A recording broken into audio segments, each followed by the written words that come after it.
A neutron star is a stellar remnant that's formed when a supermassive star explodes and collapses. The composition of the star is completely made up of neutrons and is one of the densest objects in the universe. Okay, what's a neutron star? Well, first of all, they're stars. Stars are made out of hydrogen, helium, and they burn them. And they can burn, like a gasoline or petrol in a tank, you only have a certain amount. And you burn, the hydrogen turns into helium. The helium turns into carbon. Carbon turns into oxygen and other elements, and silicon. And then when you run out of these elements to burn, that's when you get to iron, well, then you can't burn anything. You run out of fuel. Why is that important? That's important because the burning at the center of a star is what holds the star up. Otherwise, the thing would collapse. So when you run out of fuel, it goes and then it collapses. Now, what's interesting here is when it collapses, a star will turn into a white dwarf.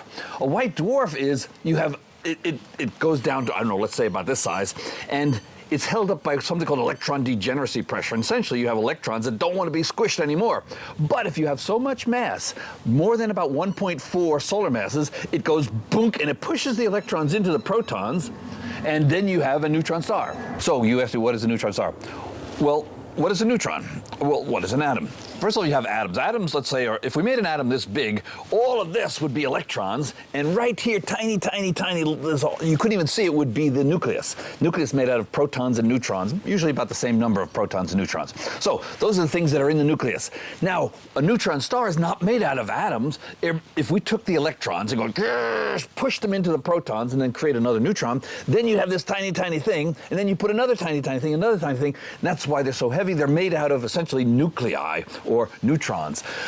So a neutron star is not made out of atoms, it's made out of atoms which have been squished, electrons squished into the protons, made neutrons, and then you have just neutrons. That's why they're so dense. They are very dense. I don't know the exact number, how dense they are, how many elephants there are in a tablespoon, but they're a lot. And so you couldn't hold, if you took a piece of neutron star, the lightest piece of dust you wouldn't be able to hold it at all. It would just fall through. So the reason why for a cosmologist like me, neutron stars are important is because they represent a sequence from going from main sequence stars to white dwarfs to neutron stars and then to black holes. And that sequence is what we're very interested in, because that's where things are headed for in the universe. The stars are going to run out and they're going to turn into white dwarfs. If white dwarfs get more matter, they turn into neutron stars. If neutron stars get more matter, they turn into black holes. And then eventually black holes evaporate. And that's the sequence that we cosmologists are interested in.